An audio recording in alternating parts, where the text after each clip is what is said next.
याडे सियाडे चाहूँ चाहूँ मु देखिली गोटे पुओ पिला को।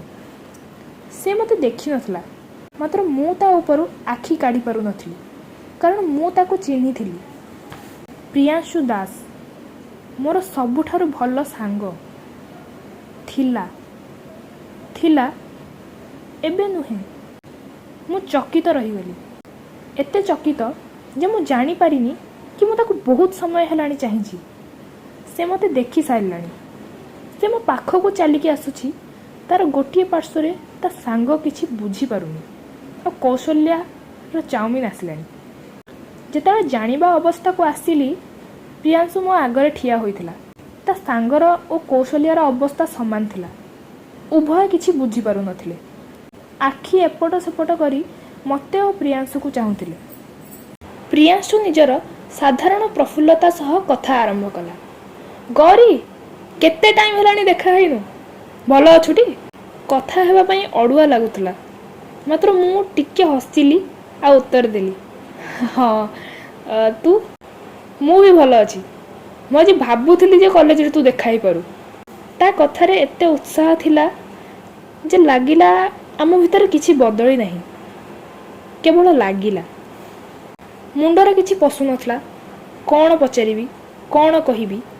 से आजी कहीं कथा है पार्टी बाहरी पड़ला, तू 12th रे केते रखिलु? बहुत बेकार क्वेश्चन थिला, किंतु से उत्तर देला 89%। तू तो 90 किंबा ता ऊपर को रखिथिबु। मु मुंड हलेई हाँ कहिदी। आउ कौन कथा हेबी? से भी बोधे एहा भाबुथला। मु तळ को अनेइली, प्रियांशु बाहर को अनेइला।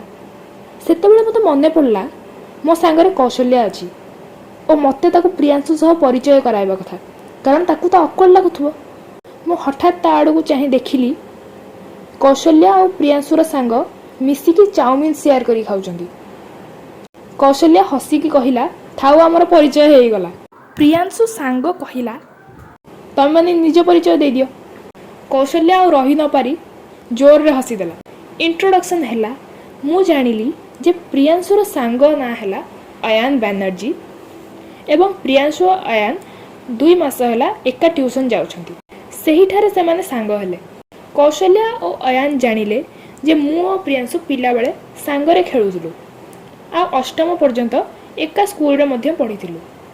प्रियांशु जानिला जे मु और कौशल्या एका स्कूल रे 10th पास करथिलु। एही सब कथाबार्ता रे क्लास टाइम होई गला। जणा पड़िला अयान मोर फिजिक्स क्लास सांगरे अछि। आमे सांगरे क्लासरूम को गलु। ऑकवर्ड लागिला, किंतु प्रियांशु सह अधिक अडुआ लागुथला। अयान मु पाखापाखि फास्ट बेंच रे बसिलु। ता सहित बसिकी जानिली जे से टिके थट्टा करे। सत कहिबा को गले बहुत थट्टा करे। मुहर एक्सप्रेशन न बदलाई से एपरी थट्टा करिदब जे हस रोकिबा कष्ट होई जिवो। क्लास जक मु खाली हस रोकिबा को चेष्टा करिछि। क्लास शेष करी आमे गेट पाखरे देखा हबार थिला। अयान सहित मु मध्य भलरे मिसी गली, मात्र प्रियांशु सह 6 वर्ष पर पुणी मिसिबा बहुत कष्ट लागुथला। समस्त फोन नंबर एक्सचेंज करी घर को जीवा को बाहरिलु। कौशल्यार स्कूटी रे से ओ मु घर को गलु। से मते पचारला, ए प्रियांशु सहित कौन सीन अछि? कौन सीन? मु पचारली। तू तो ऑकवर्ड है कि काई की कथा होतलु? अरे एते वर्ष पर देखा हेली तो टिके अबाग्या लागिला। एने मते कहिबा को इच्छा हेलानी किपरि प्रियांशुर मामा ताकू भिड़िकी घर को नैथिले, किपरि मते 12 वर्ष बयस रे निज ना पई लज्जित अनुभव करा जायथिला। से घटना पर मु काहा को सांग करिलिनी, कारण मु सबु बेले भाबे जे प्रत्येक व्यक्ति मनरे जातिवाद रहिछि। एसबु मु कौशल्या को कहिलिनी। से मध्य पचारलानी। मो मन कथा जानी पारला कि